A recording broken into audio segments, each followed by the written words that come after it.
Lectura fundamental, fundamentación constitucional del derecho administrativo en Colombia. Muy buenos días, compañeros del Poli. Bienvenidos a esta lectura fundamental. Fundamentación constitucional del derecho administrativo en Colombia. El derecho administrativo es una rama del derecho que tiene como propósito estudiar y explicar todo lo relativo a la organización del Estado, así como sus funciones, instituciones y en general toda su estructura, haciendo énfasis en lo que tiene que ver con la rama judicial. El derecho administrativo tiene unos antecedentes bastante antiguos que se remontan a las primeras constituciones de Colombia, empezando en el año 1810, momento importante que se identifica con la independencia del territorio conocido hoy como Colombia. Esta inclusión del tema administrativo se caracterizó por ser variable y por carecer de un fundamento constitucional sólido. Sin embargo, se debe indicar que todas las constituciones que desde esa fecha hasta la actualidad se desarrollaron, tomaron como punto importante la organización de la administración estatal. Las primeras constituciones fueron las constituciones provinciales, que datan del año 1811 hasta 1815. Dentro de estos textos normativos, se pretendió dar una regulación sobre los territorios que más adelante integraron el Estado actual, indicando el tipo y forma de Estado. Entre los años 1821 a 1863, pasando por las constituciones de 1832, 1843, 1853 y 1858, se dio una regulación producto de luchas entre los centralistas y federalistas, tratando de determinar un modelo de Estado que variaba de ser unitario o federal, dependiendo de quién se encontrara en el poder. Posteriormente, la Constitución de 1886, que estuvo vigente hasta 1991, lo que corresponde a casi 100 años, se generó una regulación para el Estado y su administración, determinando que éste sería unitario y que funcionaría a partir de la centralización política y descentralización administrativa.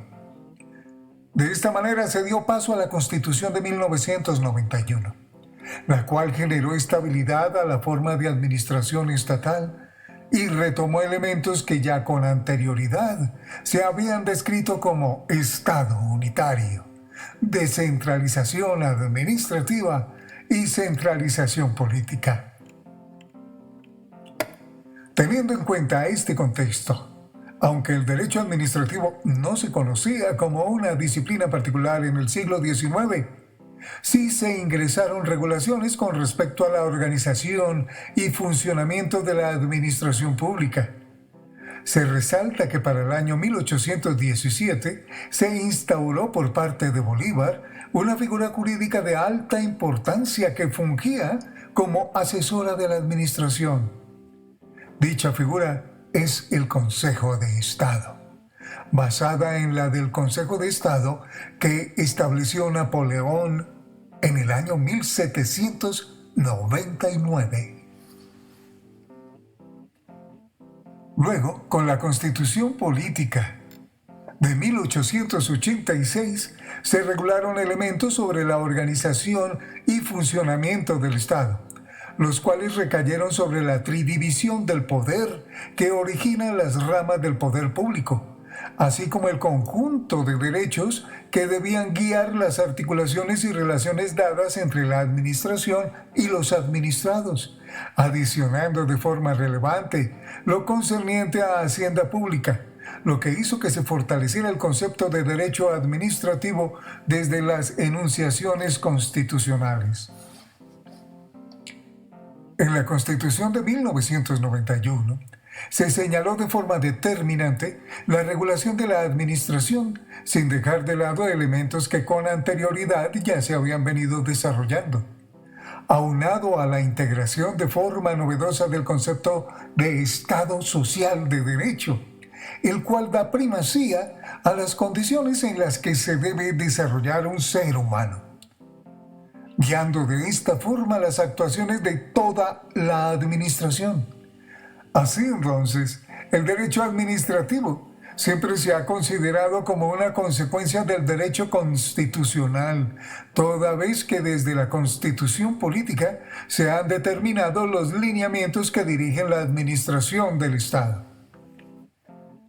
Adicional a lo anterior, debe tenerse en cuenta el proceso de constitucionalización del derecho, que implica que todas las normas de un ordenamiento jurídico deben estar determinadas por las enunciaciones constitucionales. Por tanto, como lo afirma el profesor Libardo Rodríguez, se trata de dos ramas del derecho que se hallan ligadas, pues conforman la rama del derecho público y como consecuencia el derecho administrativo desarrolla el derecho constitucional. ¿Sabías que el derecho administrativo tiene origen en el derecho constitucional, el cual para el caso colombiano data de 1811? Partiendo de nuestra actual Carta Política, allí se indican los diversos principios y directrices del derecho administrativo, dentro de los cuales se encuentran los siguientes. Principio de descentralización, descrito en el artículo 1 de la Constitución Política de Colombia, que habilita la posibilidad de trasladar funciones administrativas a entes territoriales. Segundo, principio de autonomía de las entidades territoriales, determinado en el primer artículo de la Constitución y que describe los estatutos legales, administrativos y políticos de los entes territoriales, los cuales gozan de una independencia y autonomía ceñida a las disposiciones legales y constitucionales. Tercero, principio de prevalencia del interés general, el cual se refleja en los artículos 1 y 209 de la Constitución y precisa que todas las decisiones que emerjan de la administración deberán tener como consecución la satisfacción del interés de las comunidades. No señala esto que las decisiones de la mayoría sean más importantes que las de las minorías. Lo que pretende este principio es determinar que las decisiones siempre tengan una repercusión positiva para la comunidad. Cuarto, principio de la responsabilidad del Estado y sus servidores, determinado en el artículo 90 de la Constitución Política, en el que se indica que todo daño antijurídico originado por entidades estatales será reparado, dando satisfacción a los derechos que puedan verse inmersos a partir de dicho daño. Quinto, principio de separación de poderes. Este principio se plantea en el artículo 113 de la Constitución Política y señala que el Estado colombiano divide su poder en tres ramas: rama legislativa, rama ejecutiva y rama judicial, adicional a unos órganos autónomos que coadyuvan a la realización de los fines del Estado. Principio de carrera administrativa. Este principio se desarrolla a partir del artículo 125 de la Constitución Política y regula que los empleos en las entidades estatales se proveerán por concurso público, de manera que quien ingrese a esta administración a prestar sus servicios lo haga por méritos, situación que se encuentra expresamente regulada por la ley. Séptimo, principio de la función administrativa. Este principio emana del artículo 209 de la Constitución Política y formula que la función de la administración está al servicio de los administrados para satisfacer sus intereses generales a partir de la aplicación de igualdad, economía, celeridad, eficacia, imparcialidad, moralidad y publicidad. Principio de control de la actividad administrativa. Este control se refleja en el capítulo tercero de la Constitución Política y refiere a un control judicial que se ejecuta en la actividad administrativa, articulado a los controles de tipo disciplinario y fiscal. Se resalta que la Constitución también prevé un control ciudadano a esta actividad estatal. Noveno, principio de legalidad del gasto público. Este principio también adquiere fundamento en el capítulo tercero de la Constitución Política y establece que el Estado genera gastos con cargo al tesoro público y puede recibir impuestos y contribuciones que estén con anterioridad regulados. De igual manera, dichos gastos siempre deberán ser descritos en el presupuesto anual.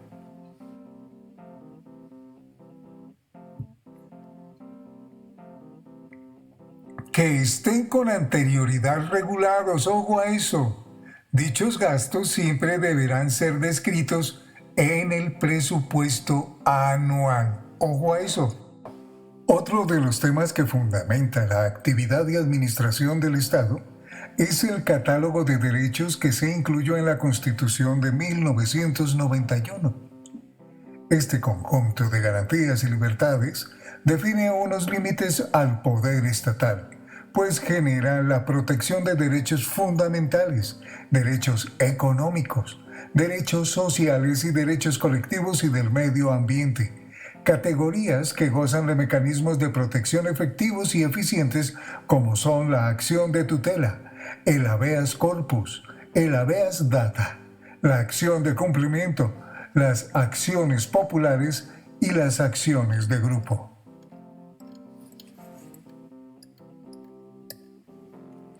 Asimismo, otros enunciados normativos devienen en cómo se contempla el modelo de Estado, ya que a partir de este Estado social de derecho se tiene la aplicación de la legalidad como fundamento del Estado de Derecho, que implica que toda actividad estatal debe estar ceñida y determinada por una norma que ha sido aprobada con anterioridad. En lo que tiene que ver propiamente con la forma del Estado, es decir, el Estado social de derecho. Este tiene como fundamento y como eje central la protección de los derechos sociales para el ser humano, de manera que desde la dignidad humana se garantice la existencia del ser humano bajo unas condiciones suficientes a su proyecto de vida. Sobre la forma de gobierno se ha indicado que se trata de un sistema presidencialista de existencia de una relevancia del poder ejecutivo. El régimen económico y de la hacienda pública se creó en la Constitución de 1991, un título dedicado a este régimen que describe la constitucionalización del Banco de la República, la regulación de planes de desarrollo de presupuesto, la distribución de recursos de las competencias que tienen asignadas tanto la nación como las diferentes entidades territoriales, además de la satisfacción y la necesidad de los servicios públicos para la comunidad que puedan ser prestados por particulares o por el mismo Estado, pero resaltando que su regulación, control y vigilancia dependen del Estado únicamente. Organización Nacional del Estado Colombiano. El Estado colombiano se organizó a partir de tres ramas del poder público, a saber, rama ejecutiva, rama legislativa, rama judicial y organismos del Estado, tales como organismos de control, organización electoral y otros. Rama legislativa. Se trata de una rama integrada por el Senado y la Cámara de Representantes.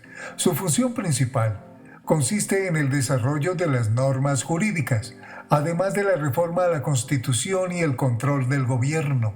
Tanto senadores como representantes son elegidos para un periodo de 4 años, el cual inicia el 20 de julio siguiente a la elección, de acuerdo con el artículo 171 de la Constitución Política Colombiana.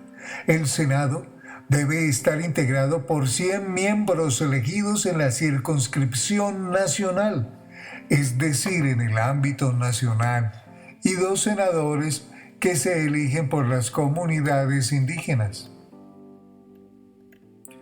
El artículo 176 de la Constitución determina que la Cámara de Representantes se integra por 2 representantes por cada departamento y Bogotá, bajo la denominación de Distrito Capital.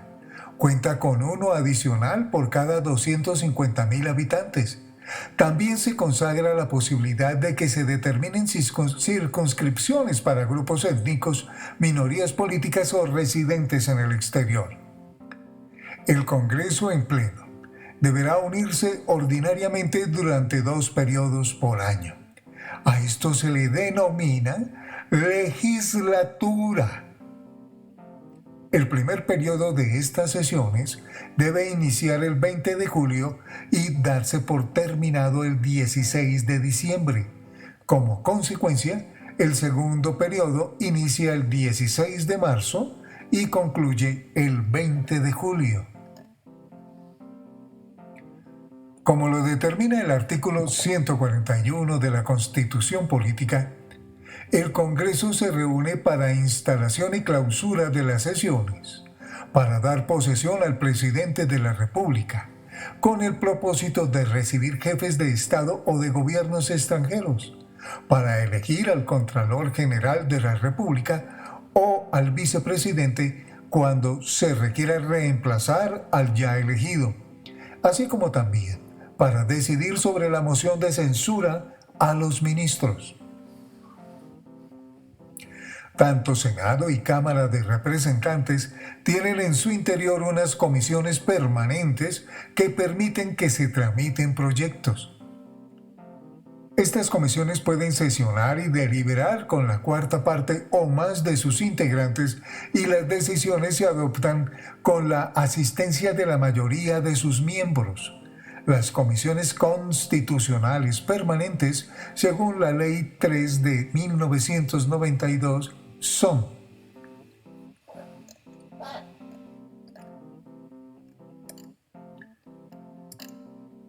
Comisión Primera, que conoce de asuntos de reforma constitucional, leyes estatutarias, reglamentos de los organismos de control, estructura y organización de la administración, derechos, garantías y deberes. Rama legislativa, estrategias y políticas para la paz, así como propiedad intelectual, asuntos étnicos y organización territorial. La Comisión Segunda, que conoce de política internacional, defensa nacional, tratados internacionales, fuerza pública, carrera diplomática, comercio exterior, extranjeros, migración y contratación internacional. La Comisión Tercera conoce de todo el tema de Hacienda y crédito público. Dentro de este se encuentran impuestos, exenciones, régimen monetario, leyes sobre el Banco de la República, planeación nacional, toda la actividad financiera y bursátil del Estado, leyes sobre monopolios, entre otros. La Comisión Cuarta conoce de las leyes orgánicas de presupuesto, de la regulación de la propiedad industrial, de patentes y marcas, creación, reforma y organización de establecimientos públicos y enajenación y destinación de bienes nacionales. La Comisión Quinta conoce de todo el régimen agropecuario, de todo el tema de medio ambiente y recursos naturales, recursos ictiológicos y asuntos del mar, minas y energía y ecología. La Comisión Sexta conoce del tema de comunicaciones, de funciones públicas y prestación de servicios públicos, espacio aéreo, obras públicas y transporte, educación, cultura, espectro electromagnético, investigación científica y tecnológica. Por último, la Comisión Séptima conoce de los temas relacionados con el servidor público y trabajador particular, el régimen salarial y prestacional de organizaciones sindicales, de seguridad social, servicio civil, recreación, vivienda y asuntos de la mujer y la familia. También hacen presencia algunas comisiones que se denominan comisiones legales, dentro de las que se encuentra la Comisión de Acreditación Documental y la Comisión de Derechos Humanos. De igual manera se encuentran las comisiones especiales de seguimiento, dentro de las que están la Comisión de Vigilancia del Organismo Electoral y la Comisión de Vigilancia de los órganos de control. Rama ejecutiva. Esta rama tiene la función principal de ejecutar todas las actividades administrativas, cuyo propósito es cumplir con los fines del Estado. Está en cabeza del presidente de la República, quien a su vez ostenta las calidades de jefe de Estado, jefe de gobierno y suprema autoridad administrativa. La rama ejecutiva tiene 3 órdenes territoriales. El primero, el orden nacional. El segundo, el orden departamental y el tercero, el orden municipal. Dentro de la rama ejecutiva se establecen todas las regulaciones que se refieren a cómo se distribuye el poder público en los diferentes niveles político-administrativos que se encuentran establecidos por la Constitución Política. En el escenario 3 se describirán con mayor detalle los órganos y dependencias que conforman esta rama del poder público. Rama judicial. Tiene como función principal la aplicación e integración del derecho. A esta rama pertenecen los jueces, quienes se encargan de que a partir de la soberanía del pueblo y la supremacía constitucional se protejan los derechos y libertades que se encuentran regulados en el catálogo de derechos presentes en la Constitución Política de Colombia. El artículo 230 de la Constitución establece que los jueces están sometidos a la ley y que el precedente judicial podrá tenerse en cuenta para resolver casos similares. La rama judicial se integra así. En primer nivel, se encuentran los órganos que integran las distintas jurisdicciones, de manera que existe jurisdicción ordinaria, jurisdicción contencioso administrativo, jurisdicción constitucional y jurisdicciones especiales. Luego se encuentra la Fiscalía General de la Nación y el Consejo Superior de la Judicatura. La jurisdicción ordinaria comprende las ramas del derecho civil, derecho penal, derecho laboral, entre otros, y encuentra su representación en la Corte Suprema de Justicia. Dentro de las funciones más relevantes de la Corte Suprema de Justicia se encuentran actuar como tribunal de casación, juzgar al presidente y a los altos funcionarios, investigar y juzgar a los miembros del Congreso y conocer las controversias de los agentes diplomáticos. También debe resaltarse que la Corte Suprema de Justicia es la cabeza de la jurisdicción ordinaria que a su vez se encuentra integrada por los tribunales superiores del Distrito Judicial y además juzgados en todas las áreas del derecho que hayan sido mencionadas: penal, civil, laboral, comercial. La jurisdicción contencioso-administrativa. Esta jurisdicción recae en el control externo a la administración, vigilando que la gestión administrativa se desarrolle dentro de las regulaciones legales que dan protección a los derechos de los administrados frente a posibles arbitrariedades. A esta jurisdicción le corresponde conocer de los temas relacionados con la posible responsabilidad extracontractual estatal, los contratos con entidades públicas, también lo relacionado con la regulación legal y reglamentaria de sus servidores públicos, recursos extraordinarios contra laudos arbitrales y medios de control frente a la actividad estatal. Jurisdicción constitucional. La jurisdicción tiene como propósito principal asegurar y garantizar la supremacía constitucional y toda la integridad de la Carta Política de 1991.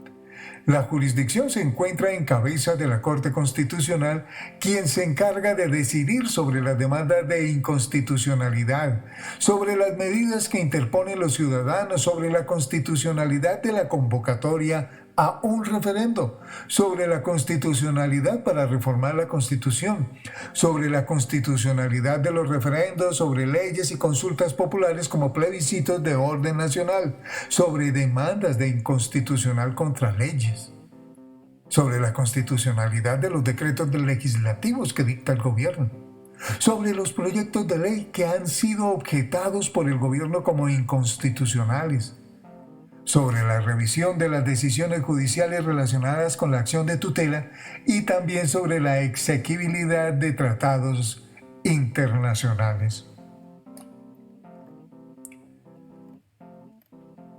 Otras jurisdicciones que se encuentran dentro del Estado colombiano: la jurisdicción indígena y la jurisdicción de los jueces de paz. La jurisdicción indígena permite que los pueblos indígenas establezcan autoridades dentro de su territorio y creen unas propias normas y procesos que en todo caso no pueden ir en contravía de la Constitución ni de las normas del ordenamiento jurídico. A partir de sus ordenamientos se crean los controles a las actividades de su población. Sobre la jurisdicción de los jueces de paz se determina que esté integrada por personas que tienen calidad de amigable componedor, personas de alta reputación y calidades cívicas, a quienes sus allegados les establecen la responsabilidad de mediar en las controversias. Lo que se busca es que a través del acercamiento con ese amigable componedor se ponga fin, o por lo menos se establezcan fórmulas de arreglo a las controversias que se pueden suscitar en un determinado sector comunitario. En este caso, los jueces fallan no en derecho, sino en equidad. No tienen una formalidad. Sus decisiones no son procesales. Sus fallos pueden ser impugnados. Al anterior de la rama judicial también se encuentra la Fiscalía General de la Nación, encargada de investigar y acusar a los presuntos sujetos que cometen delitos ante juzgados y tribunales competentes, permitiendo así la protección de bienes jurídicos importantes para el Estado. Esta entidad se encuentra en cabeza del Fiscal General de la Nación. El Fiscal General de la Nación, según el artículo 151 de la Constitución Política, se encarga de investigar y acusar, de asumir investigaciones y procesos, de participar en el diseño de la política del Estado en materia criminal y suministrar al gobierno información sobre las investigaciones que se están adelantando. Es necesario resaltar que la Fiscalía tiene autonomía administrativa y presupuestal. También se encuentra el Consejo Superior de la Judicatura, un organismo que tiene como responsabilidad principal la de administrar todos los recursos que permiten el funcionamiento de la rama judicial. Sus funciones se ejecutan a partir de dos salas: la sala disciplinaria y la sala administrativa. La sala disciplinaria conoce de los procesos en los que se investiga a funcionarios de la rama judicial y, por su parte, la sala administrativa genera la planeación y coordinación de la rama judicial, sobre todo en lo que tiene que ver con sus funcionarios. Así, el Consejo Superior de la Judicatura se encarga de administrar la carrera judicial, de crear listas de candidatos para que se designen como funcionarios judiciales, de examinar las conductas y sancionar a los funcionarios de la rama judicial que cometen faltas, al igual que a los abogados en ejercicio de su profesión, de controlar el rendimiento de las corporaciones y despachos judiciales, de formular el proyecto de presupuesto de la rama judicial, de ubicar los despachos judiciales, de establecer los reglamentos para la organización y funciones de los cargos y de proponer proyectos sobre la administración de justicia. Por su parte, dentro de los organismos del Estado se encuentran organismos de control, Organización Electoral, Banco de la República, Comisión Nacional de Televisión y Comisión Nacional del Servicio Civil. Los organismos de control tienen de forma relevante la función del control disciplinario, control fiscal, defensa y protección de derechos humanos. Estos organismos no se encuentran adscritos ni vinculados a ninguna rama del poder público. Los organismos de control son: 1. Ministerio Público, que alberga a su vez la Procuraduría General de la Nación, la Defensoría del Pueblo y las personalidades distritales como municipales. 2. La Contraloría General de la República, que alberga el Fondo de Bienestar de la Contraloría General de la República, las Contralorías Territoriales y la Auditoría General de la República. La organización electoral se refiere al conjunto de entidades que tienen como función dirigir y vigilar las elecciones, al igual que lo respectivo a la identificación de las personas. La organización electoral se encuentra conformada por la Registraduría Nacional del Estado Civil y el Consejo Nacional Electoral. Existen otros órganos que cumplen funciones al interior del Estado. Uno de ellos es el Banco de la República, el cual se contempla como un órgano que posee autonomía administrativa y ejerce función de banca central. Regula la moneda, emite la moneda colombiana y ejerce como prestamista y agente fiscal del gobierno. También se encuentra la Comisión Nacional del Servicio Civil, bajo la naturaleza jurídica del órgano autónomo que goza de autonomía administrativa, patrimonial y personería jurídica. Su función es promover el mérito y la igualdad en el desarrollo del empleo público. También vela por el adecuado funcionamiento de la carrera administrativa, de manera que ésta sea resultado de una gestión eficiente. Finalmente se encuentra la Comisión Nacional de Televisión, entidad del Estado que maneja todo lo relativo a la televisión, formula y desarrolla políticas de regulación y coordina el uso del espectro electromagnético, de manera que se garantice el acceso al servicio de televidentes y usuarios. Referencias: Constitución Política de Colombia 1991, Ley 3 de 1992, Colombia, Congreso de la República de Colombia. Bases del Derecho Administrativo, Gordillo A 2010, capítulo 01. Gordillo A 2013, Tratado de Derecho Administrativo, Editorial Astrea. Landa C 2016, La Constitucionalización del Derecho Administrativo, Pontificia Universidad Católica del Perú. Rodríguez L, sin fecha, La Explicación Histórica del Derecho Administrativo. Rodríguez L, sin fecha, Bases Constitucionales del Derecho Administrativo. Rodríguez Arana J 2010, Derecho Administrativo Constitucional, Caracas. Información técnica, Facultad de Sociedad, Cultura y Creatividad. Módulo Administrativo General, Unidad 1, Fundamentos Constitucionales y Administrativos del Derecho Administrativo. Escenario 1, Fundamentos Constitucionales del Derecho Administrativo. Autor: Nayibe Paola Jiménez Rodríguez. Asesor: Ingrid Gisela Ospina Posada. Diseñador gráfico: Daniel Moreno Sarmiento. Ha leído para ustedes Juan Carlos Tejero Medina, sin ánimo comercial. Un abrazo para todos.